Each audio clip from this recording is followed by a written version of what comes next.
प्रायः लोक में ऐसा देखा जाता है कि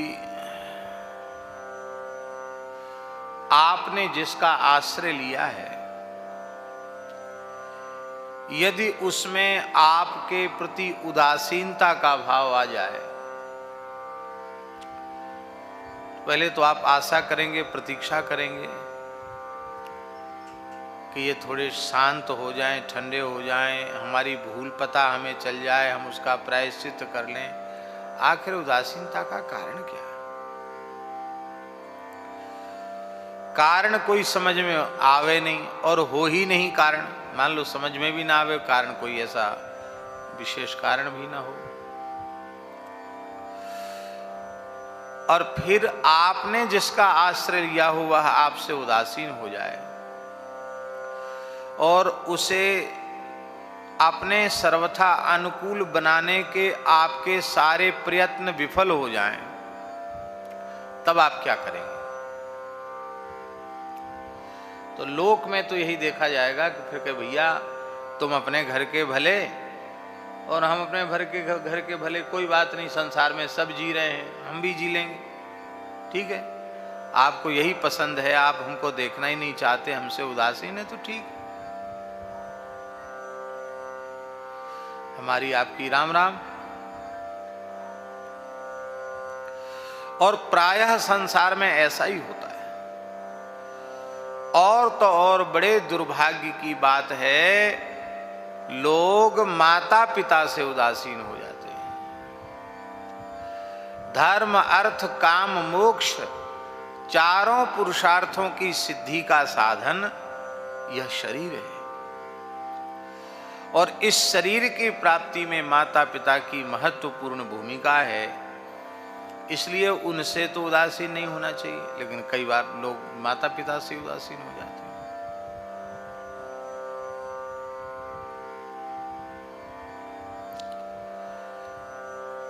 गुरु से उदासीन हो जाते हैं,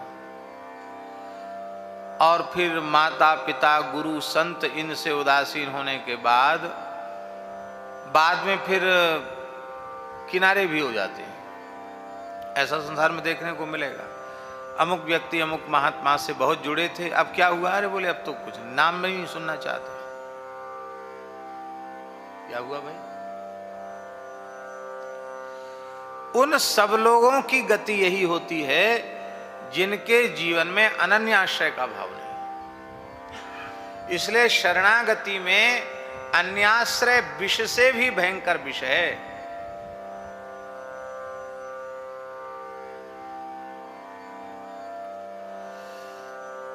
शरणागति यदि पक्की होगी तो आप हमसे लाख उदासीन हैं, बने रहें, पर हमें तो आपको छोड़ के किसी का सहारा है ही नहीं।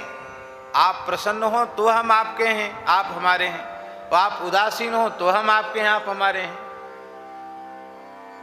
जैसे जल मछली से उदासीन हो जाए, बना रहे, पर मछली के लिए तो एकमात्र गति जल ही है। जल को छोड़कर मछली कहां जाएगी? ऐसे हम आश्रय लें गुरु का, गोविंद का, तो बात बनेगी। और कहीं काम चलाऊ गुरु के चक्कर में फंस गए, काम चलाऊ भगवान के इष्ट के चक्कर में फंस गए, तो सब गड़बड़ हो जाएगा। हमारे महाराज जी सुनाते थे, पूज्य सदगुरुदेव भगवान श्री भक्तमाली जी महाराज, उनके मुखारविंद से सुनी हुई बात। वो कहते थे कि इंद्र बृहस्पति से उदासीन हो गए, गुरु जी से उदासीन हो गए। गुरु जी आए और इंद्र बैठी रह गए। अरे वो तो गुरु जी तो रोज पुरोहित है ना, रोज आते हैं, आकर अपने आसन पर बैठ जाएंगे, हम भी जब खड़े होंगे तो राम राम कर लेंगे, हमको उठ के खड़े होने की क्या जरूरत है? प्रमाद में आ गए, गुरु जी के प्रति उदासीनता का भाव दिखाया। गुरु जी अंतर्धान हो गए। अंतर्धान हो गए तो इंद्र का कर्तव्य था कि इंद्र खोजते, खोजा नहीं।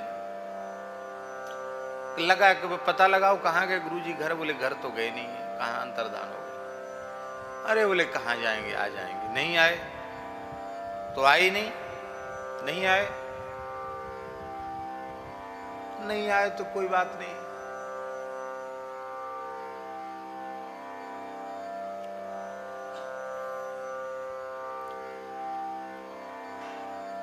आ जाएंगे तो आ जाएंगे, नहीं आएंगे तो नहीं आएंगे, कोई बात नहीं।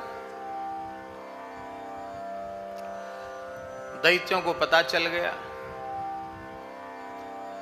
कि इंद्र से गुरु अपराध बन गया है, और राखे गुरु जो कोप विधाता, गुरु विरोध नहीं को जगत राता। अब अच्छा मौका है। असुरों ने आक्रमण किया और गुरु तत्व के प्रति उदासीनता का भाव होने के कारण ही देवराज इंद्र जो त्रिलोक विजयी थे वे पराजित हो गए। उन्हें अपना स्वर्ग छोड़कर अपने प्राण बचाकर भागना पड़ा, और उन्हें बड़ी ग्लानि हो रही थी कि ऐसा दिन नहीं देखना पड़ा इसके पहले। हाय हाय, हम पीठ दिखाकर भागे। ब्रह्मा जी के पास गए, बोले आपने हमको इंद्र पद प्रदान किया है, हमारा पद छिन गया, आपने दिया था छिन गया। ब्रह्मा जी ने कहा क्यों छिना? हमने छीना? हमने हटाया? हमने तो तुमको नियुक्त किया, तो हमने हटाया क्या? आपने तो नहीं हटे। क्यों हटे? असुरों ने आक्रमण करके हमें स्वर्ग से खदेड़ दिया। असुरों में इतनी शक्ति कहां से आई? तुम्हारी शक्ति कहां चली गई? ब्रह्मा जी ने कहा ये परम ब्रह्मनिष्ठ गुरु बृहस्पति के तिरस्कार का पाप परिणाम है। तुमने एक ब्रह्मनिष्ठ गुरु का अपमान किया, ये अच्छा नहीं किया, उसी का परिणाम तुमको भोगना पड़ा। अब महाराज तो हो गया सो तो हो गया, अब बताओ हम क्या करें? बोले कोई गुरु खोज लो, वैकल्पिक गुरु खोज लो, वैकल्पिक काम चलाऊ गुरु। तो इंद्र को कहना चाहिए था कि महाराज गुरु भी क्या काम चलाऊ होते हैं? अरे जो गुरु जी हैं, आप तो ये उपाय बताइए कि बृहस्पति जी पुनः प्रसन्न होकर हमें पहले जैसी कृपा कैसे प्रदान करें, ये बताइए आप। ब्रह्मा जी ने तो उनकी निष्ठा की परीक्षा के भाव से कहा था कि देख लो कोई दूसरा पुरोहित गुरु देख लो। हाँ हाँ महाराज आप बताओ। बोले त्वष्टा ऋषि के पुत्र विश्वरूप हैं, बड़े वेदज्ञ हैं, उनसे पूछ लो राजी हो जाए तो।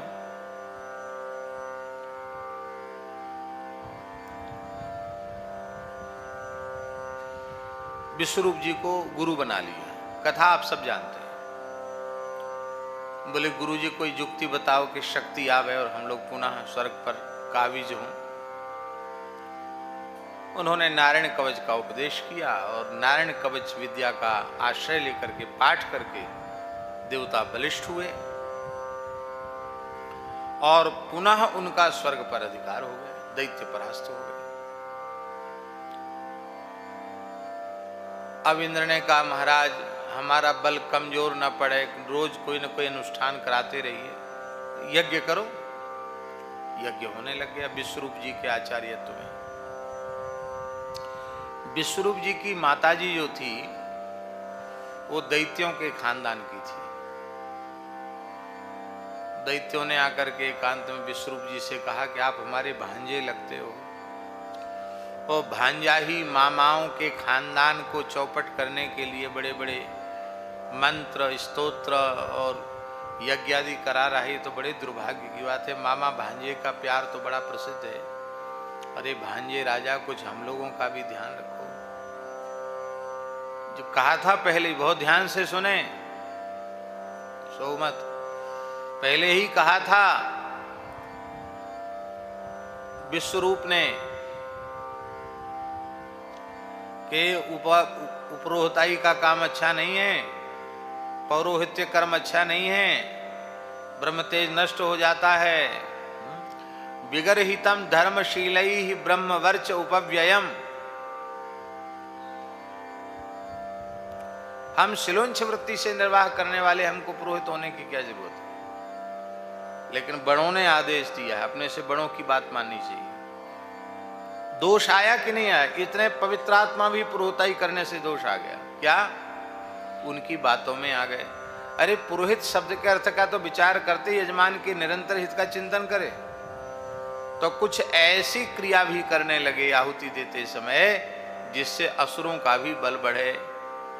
देवराज इंद्र से यह छिपा नहीं रह गया। देवराज इंद्र ने काम चलाऊ गुरु का मस्तक काट दिया। इससे एक बात और सिद्ध हो गई, धनंजय दास जी, काम चलाऊ गुरु भी नहीं बनना चाहिए, नहीं तो ऐसी गुरु दक्षिणा मिलती है।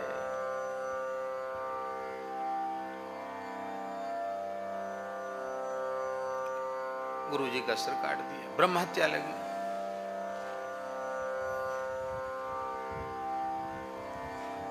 त्वष्टा ऋषि ने अभिचार यज्ञ किया और वृत्तासुर उत्पन्न हुआ। वृत्तासुर महाभागवत थे, इंद्र के हाथ से मारे गए। इंद्र को पुनः अश्वमेध यज्ञ करा के ब्रह्म हत्या का प्रायश्चित कराया गया और फिर इंद्र अपने पद पर विराजमान। ये कथा पुराण प्रसिद्ध है, भागवत जी में भी है। आखिर फिर काम किससे चला? फिर उन्हीं बृहस्पति जी का आश्रय लिया, तब काम चला।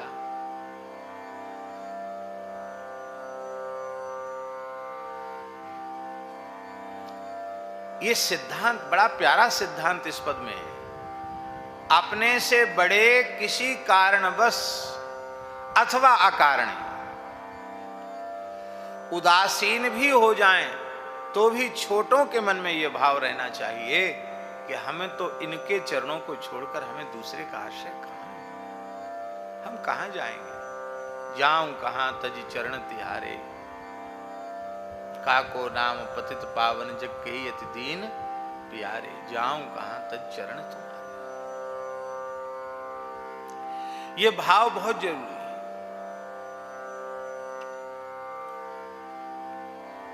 पूज्य श्री गोरीलाल कुंजवाले महाराज जी ने बड़ी प्यारी बात दास को बताई। उन्होंने कहा कि इस मार्ग में प्रायः साधक भटक जाता है। क्यों भटकता है? भटकने का कारण यह है कि जिनके चरणों का आश्रय लिया है उनमें जैसी श्रद्धा, निष्ठा, भाव, प्रेम होना चाहिए वैसा होता नहीं। तो उनमें तो दिखाई पड़ते हैं दोष और अन्यों में दिखाई पड़ते हैं विशेषताएं, गुण। तो वहां से विमुख होकर वो उधर जाता है, उधर जाता है, बस फिर वहीं से भटकना शुरू हो जाता है।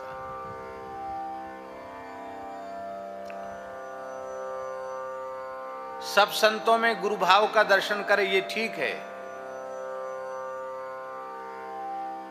सब स्वरूपों में इष्ट भाव का दर्शन करे ये ठीक है, ये अनुचित नहीं है, ये बिल्कुल ठीक है, नहीं तो अपराध बनेंगे।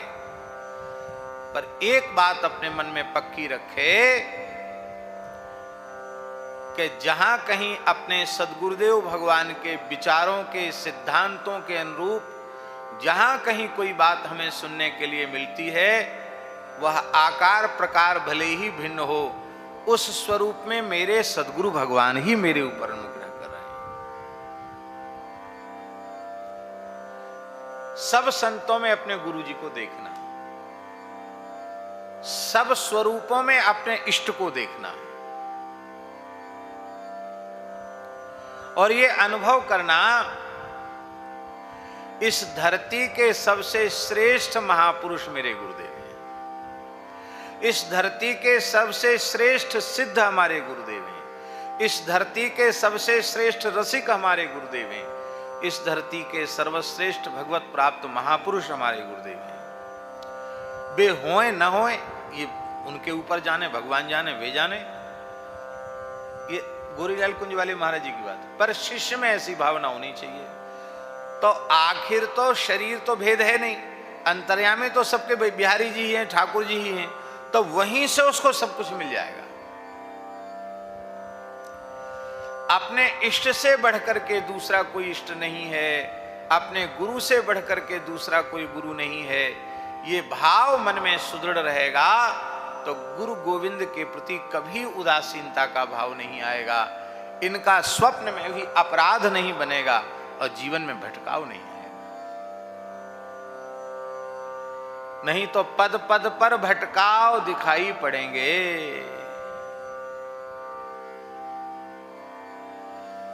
हम तो बहुत संक्षेप में बोले हैं इस विषय को। लिधोरा मंदिर में उन्होंने लगभग 1-1.5 घंटे तक इस विषय के ऊपर एकांत में हमारे साथ बैठकर चर्चा की थी, और बोले अंत में खोजने पर यह लगता है, मिलता है किसी भी सत्य सुख, अरे जहां हम आकर्षित होकर गए थे वहां तो कुछ भी नहीं है, जहां छोड़ के आए वहीं सब कुछ था, और जिस दिशा में हम आकृष्ट वहां कुछ नहीं मिला, वहां केवल दम्भ पाखंड ही पाखंड, कुछ नहीं, हमारा पतन और हो गया।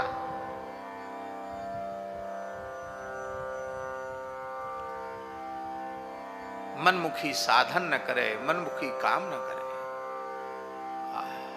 पूज्य पंडित जी महाराज के शब्दों में, इसी जन्म में अपना काम बनाने की इच्छा हो तो सर्व समर्थ से सदगुरु भगवान, सदगुरुदेव भगवान के हाथन में अपने आप को बेच दे, अपने इष्ट के हाथों में अपने आप को बेच दे। अपनी इच्छा से कुछ न करे।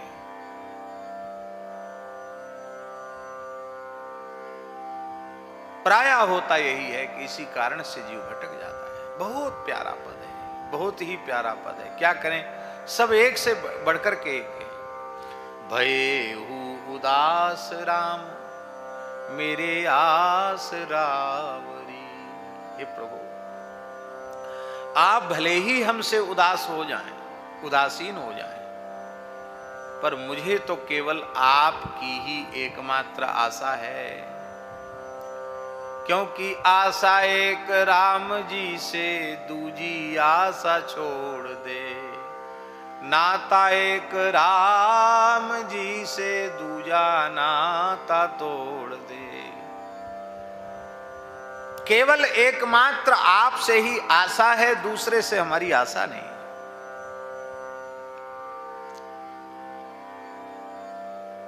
तो ये बात तो ठीक है,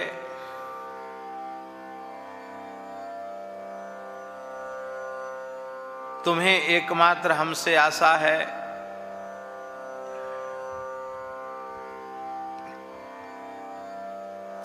ये तो अच्छी बात है, पर तुम कई बार अटपट बोलने लग जाते हो, सो क्यों?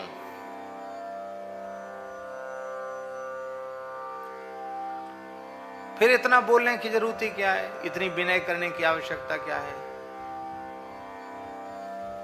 हम प्रसन्न हो तो, हम उदास हो तो, और तुम्हें तो हमारी ही आशा है, तो पड़े रहो। फिर ये बोलते क्यों चले जा रहे हो?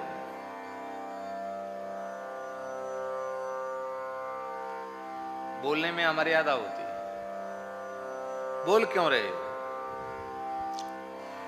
बोले आरत स्वार्थी सब कहें बात बावरी। दो प्रकार के लोग पागलपने की बातें करते हैं। एक तो आर्त, आर्त व्यक्ति, दुखी व्यक्ति, आर्त व्यक्ति, उसका मस्तिष्क असंतुलित हो जाता है, और जब मन मस्तिष्क ही असंतुलित हो गया तो वाणी असंबद्ध हो जाए तो इसमें कौन सा आश्चर्य है? अब भीतर से थोड़ी बोलता है, ऐसे असंतुलित हो जाता तो बोलता है। हमारे गुरु भाई थे, उनका नाम था श्री अंगद दास जी, बहुत अच्छे संत थे, हमारे बड़े गुरु भाई थे। और उनका जीवन कैसा होगा आप विचार कीजिए।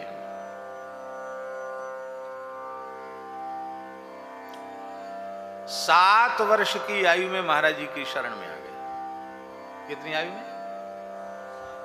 तब हनुमानगढ़ी में थे महाराज जी।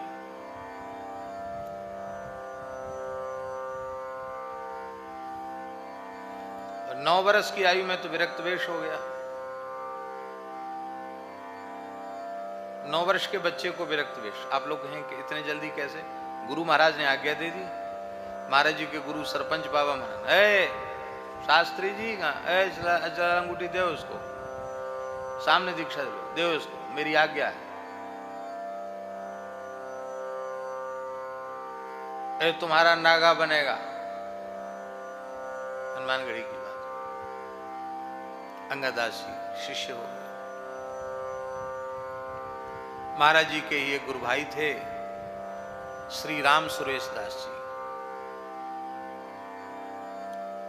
वो नागापने से तो महाराज जी के गुरु भाई थे, वैसे महाराज जी के शिष्य थे। महाराज जी ने दीक्षा दी थी इसलिए शिष्य थे। और नागा महाराज जी के गुरु जी के थे। सादिक चिला महाराज जी के गुरु जी के थे, इसलिए गुरु भाई भी थे। वो पहलवान थे, अच्छे, अपने समय के बड़े नामी गामी।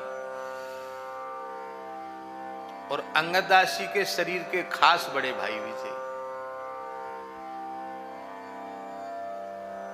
सहोदर भ्राता। तो उन्होंने महाराज जी से कहा कि मैं तो इसको पहलवान बनाऊंगा, आप तो खाली माला घुमाना सिखाएंगे इसको, हम तो पहलवान बनाएंगे इसको। ठीक है, पहलवान बनाओ, हनुमानगढ़ी है, बनाओ पहलवान। पहलवान बनाया। इतना खिलाते थे राम सुरेश दास जी उनको कि श्री अंगद दास जी कभी हमको बताते थे कि हम एकांत में जाकर घी की उल्टी करके आते थे। आधा आधा शेर घी पिलाते। पीता है कि नहीं पीता है? और नहीं खाते नहीं पीते तो इतनी मार मारते कि लाठी तोड़ देते, शरीर पर मार मार के लाठी तोड़ देते। एक बार बोले बेहोश हो गए तो महाराज जी ने कहा कि रे कैसा तुम साधु हो, इतना निर्दयता पूर्वक मारते हो। तो टूटी हुई तमाम लाठियां महाराज जी के सामने लाके पटक दी। बोले हमारी पीठ पर इतनी लाठी टूटी तब हम पहलवान बने, आप लोगों ने पिटाई की है हमारी। महाराज जी से बोला, इसलिए हमारे बीच में आप बोलिए मत, इसको अच्छा पहलवान बना। तो राम सुरेश दास जी महाराज ने अंगद दास जी को अच्छा पहलवान बनाया।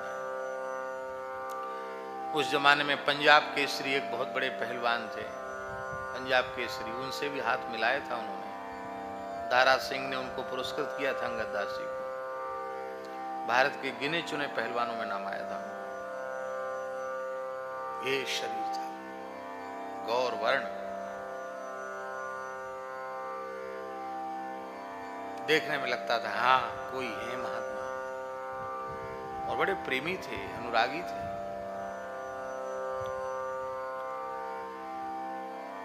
अंत में उनके मन में एक बड़ी तीव्र इच्छा हुई कि हम ऐसे सदगुरु भगवान के शिष्य हैं, भक्तमाली जी महाराज के, जो भगवत प्राप्त महापुरुष, हम खाली दूध घी बादाम और ठंडाई और हजार हजार 2-2 हजार दंड कसरत करने में ही हमने अपना समय बर्बाद कर दिया। आप भजन करें। महाराज जी से तो बड़ी मर्यादा रखते थे, बहुत संकोच भी करते थे। एक महानुभाव उनको मिल गए। किसी संत ने कहा अरे वो बहुत अच्छे हैं, भगवान की प्राप्ति कराते। देखो बहुत ध्यान से सुने, बहुत प्रेरक घटना, सत्य घटना सुना रहे हैं, क्योंकि आज वर्तमान समय में अनेक लोग भटक रहे हैं। उन भटकते हुए लोगों के काम आ जाएगी ये बात। तो किसी ने कहा कि अमुक जगह बरसाने में एक भगवत प्राप्त संत रहते हैं, वो भगवान की प्राप्ति करा देंगे, तुम वहां चले जाओ। वहां चले गए। उनको तो भगवान की प्राप्ति करनी थी। महाराज जी से तो नहीं पूछा कि हम अमुक जगह जाएं कि न जाएं, कुछ भी नहीं। वो महाराज जी ने तो उनको, और उन्होंने सोचा भजन की बात है तो गुरु जी तो भजन की बात कहते ही हैं, पूछने की क्या आवश्यकता, ही मन में आया होगा, प्राय आता ही है कि गुरु जी तो भजन की बात करेंगे, भजन की बात कोई भी बताओ, भजन तो करना ही चाहिए, स्वाभाविक बात है, उसमें क्या अपराध है, नहीं पूछा तो।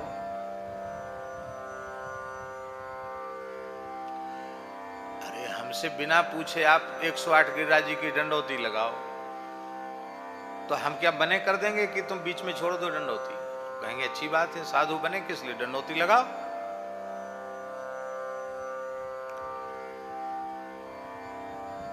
पर प्रच्छकेण सदा भाव्यम, एक भूल हुई कि पूछा नहीं। और इस मार्ग में भी कितने दंभी पुरुष बैठे हैं ठगने के लिए, कुछ नहीं कहा जा सकता है। वहां वो गए, यद्यपि हम नाम गाम सब जानते हैं, तो नाम भी हम नहीं लेना चाहते थे स्थल का, लेकिन नाम मुंह से निकल गया, प्रवाह में निकल गया नाम। हमारे गुरु भाई की घटना है, सत्य घटना, इसलिए मैं बता रहा हूं। तो वहां गए उस महानुभाव के पास, उन महानुभाव ने कहा अरे भगवान की प्राप्ति बिल्कुल मिनटों की बात है, मुझे प्रसन्न कर लो,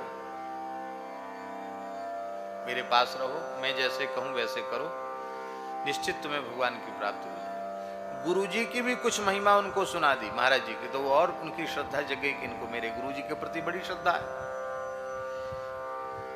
फिर उनको पता था कि इनके पास कुछ गोपी चंदन है। गोपी चंदन जानते हैं नहीं जानते? नगद नारायण, साधुओं में गोपी चंद नहीं बोलते उसको। उन्होंने कहा देखो ऐसा है, पैसों का आश्रय है अभी तुमको, तब तक भगवान का आश्रय नहीं मिलेगा। तुम्हारे पास जितना पैसा है वो सब का सब पैसा जो है तुम हमको दे दो,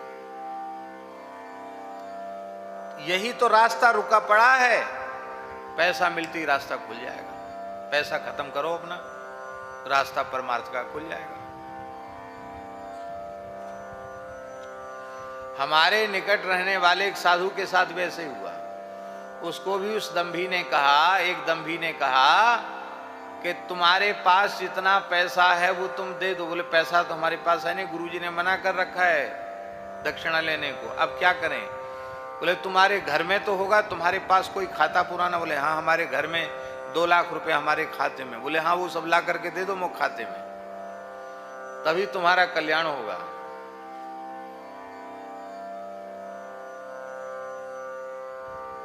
हमारे मने करने पर भी वहां गया, मना किया मैंने, तो मैंने कहा कोई वाहन की व्यवस्था कर दे। बोले नहीं बहुत जरूरी जाना है। उधर से कैसे आओगे? बोले अपनी शक्ति से भेज देंगे, आकाश मार्ग से भेज देंगे। वाह जी वाह, भैया आकाश मार्ग वाली यात्रा और कर आओ, कसर होगी तो। पैसा भी सब चला गया। अरे भाई जब तुमने घर छोड़ दिया तो घर के पैसे पर तुम्हारा क्या अधिकार रहा?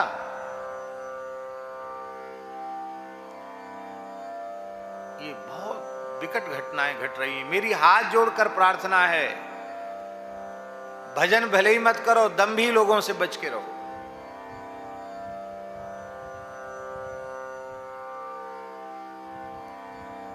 ज्यादा सिद्धों के चक्कर में मत पड़ो।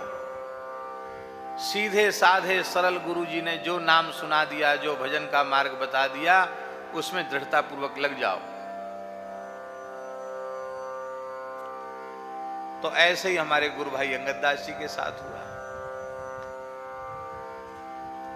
मुझे जानकारी में नहीं है, लेकिन लगभग 30 वर्ष पुरानी बात होगी, 30 साल पहले की बात होगी। उस समय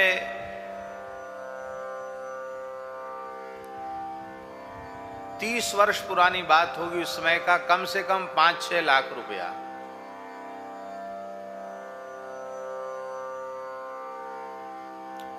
विचार करो, मुद्रा का जो अवमूल्यन हुआ है उसके अनुसार विचार करो, कम से कम 30 वर्ष पहले 5-6 लाख रुपए की उस समय, अब आज के वो 5-6 लाख की कितनी कीमत बढ़ी, शायद 30-35 लाख हो गया होगा, इतना तो बढ़ गया होगा। उन्होंने, मेरे गुरु भाई ने इतनी ईमानदारी की कि वो सब पैसा बोले, अब 1 रुपया भी इतने बोले, अब बिल्कुल नहीं, कुछ नहीं मेरे पास, हाथ खड़े कर दिए, बिल्कुल सरेंडर, कुछ नहीं है हमारे पास। तो हमको तो कोई अनुभूति हो ही नहीं रही। बोले वो तिलक विलक लगाने से कुछ नहीं, तिलक लगाना छोड़ो, ये सब बेकार, छिपके रहो। तो भेष वेशभूषा क्या है, वो भी छोड़ दिया। बोले अभी तो कुछ अनुभूति नहीं हो रही, भजन तो करते थे बेचारे। तो उन्होंने कहा श्रुति खाओ, उससे श्रुति लगी, सुरत लगी रहती है। तमाकू श्रुति खाओ, तो अपनी धीरे धीरे प्रसादी देके तमाकू भी देना शुरू कर दिया, चिलम भी पिला दिया गांजे की। लेकिन धन्य है उनकी निष्ठा, उन्होंने कहा कुछ भी हमको तो प्राप्ति करनी है, आप जो कहो सो, पाप पुण्य आपके ऊपर।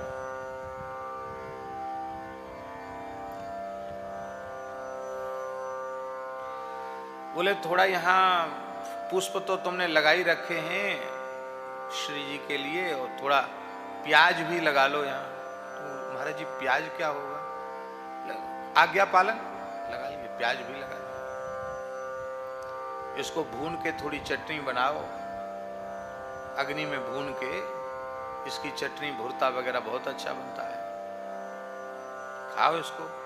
हमारे महाराज जी तो मना करते हैं कि सब, अरे बोले सब पुराने ऋषि मुनि सब कंदमूल फल खा के रहते थे, धरती का कंद ही तो है, और है क्या, प्याज कंद है ना, मिट्टी के भीतर होता है। आलू अरबी और प्याज में क्या अंतर है, प्याज भी खिला दिया उनको।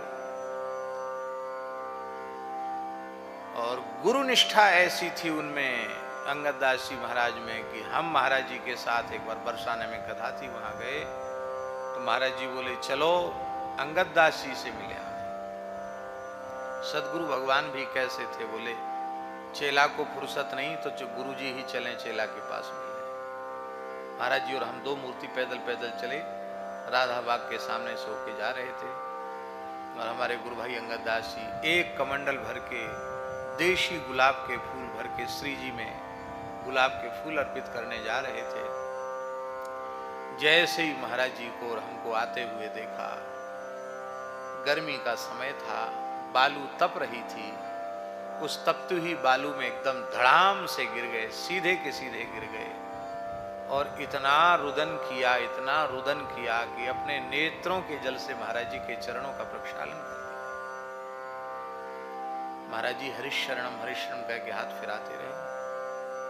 अरे बाबरे क्या हो गया, बस बस रहे, जाओ जाओ श्री जी के पास जाओ, कमंडल लेके चले। महाराज बोले तुमसे मिलना था, ले गए, वहां बैठे, फिर चले गए। महाराज जी ने कुछ नहीं कहा कि यहाँ रहो या मत रहो, यहाँ कोई बात नहीं। इसके बाद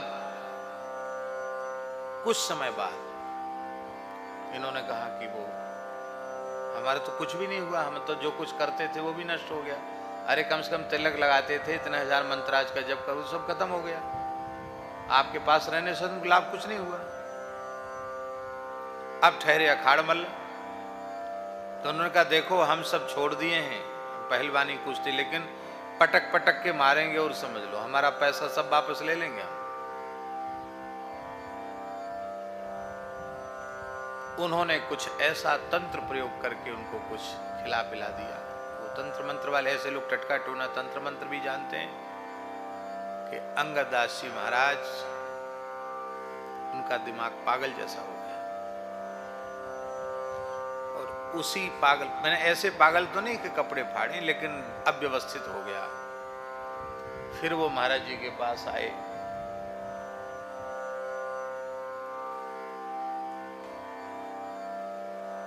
महाराज जी श्री सुदामा कुटी में विराजते थे। रामानंद पुस्तकालय में, उनके चरणों में दास का आसन रहता था। उस स्थिति में आए, उनको ये भी ध्यान नहीं रहता था अंगद दास जी को कि हम डोल-लाल हुए हैं तो हमको स्नान करना चाहिए। डोल-लाल होके आते, आसन पे बैठ जाते, जबकि बहुत आचार विचार वाले महात्मा। महाराज जी से लड़ने लग जाते, महाराज जी मुस्कुराते हुए सब सुनते रहते, कुछ नहीं बोलते। महाराज जी कहीं चले जाते तो हम तो वहां रहते थे। अब उसी कमरे में उनको वो भी आसन रखते जिसमें महाराज जी का, उसी में रखते का आसन, हमारे बगल में ही सो जाते। कई बार रात्रि को 1:30 बजे भी उनको तो नींद कम आती थी पागलपन के कारण, उनको ऐसे झकझोर के जगा देते, पंडित उठो, उठ जाओ। हम 11 बजे रात को सोने वाले और 3 साढ़े 3 बजे सुबह उठ के खड़े होने वाले। दिन में सोते नहीं थे विद्यार्थी जीवन में। हमको तो गंभीर निद्रा आती थी, जितने समय सोते गंभीर निद्रा आती, जगा देते, उठो, उठ के बैठा देते, लाइट जला देते, पकड़ के उठा के बिठा देते, तुम्हारा हाथ देखेंगे। 1:30 बजे रात को एक हाथ अपना रख लेते, एक अपना। ओ महाराज जी के लगे थे, बुढ़े ने बहुत चतुराई की है, हमारा यहाँ का रेखा उठा के इस हाथ में तुम्हारे हाथ में रख दिया है। हमारा सब गुण, हमारा सब विद्या, जो कुछ वस्तु हमको दिया था ना, हमारा वस्तु उठा के तुमको दे दिया है। गुस्सा तो इतना आता है कि मार दो गला दबा के। मैं मन में सोचूंगा कि ये तो पहलवान है, मैं बच्चा हूं, दुबला पतला बीमार आदमी, वैसे ही ये दबा देंगे तो निश्चित सदगति होगी, इसमें कोई संदेह नहीं है। लेकिन चलो, जैसी भगवान की इच्छा। हम कहते कोई बात नहीं महाराज जी, आपको जैसे प्रसन्नता हो। अरे पंडित, तुम ऐसे बोलते हो कि बस हमारा सब गुस्सा ठंडा हो जाता है। चलो कोई बात नहीं, दाल घी गिरा तो कहाँ गिरा, कटोरे में गिरा, कटोरा कहाँ था, अपनी थाली में ही था। अपनी थाली के दाल के कटोरे में घी गिर गया तो जाएगा कहाँ, पेट में ही तो जाएगा। आखिर तुम हमारे हो ना, गुरु महाराज के नाते हमारे हो ना। हाँ, आपके तो छोटे गुरु भाई हैं, आप हमारे बड़े गुरु भाई, गुरु के तुल्य होते हैं। हाँ, गुरु के तुल्य मानते हैं हमको? हाँ मानते हैं। फिर कोई बात नहीं, फिर तो हमारा सब वस्तु तुमको मिल जाए, कोई बात नहीं। अब वो ऐसे तो दिमाग नहीं था उनका, ऐसा क्यों हो गया? क्योंकि वे आर्त थे, दुखी थे, डिस्टर्ब हो गए। तब हमारी समझ में आए कि महाराज जी इनकी किसी भी बात का बुरा क्यों नहीं मानते, प्रसन्न नहीं रहते।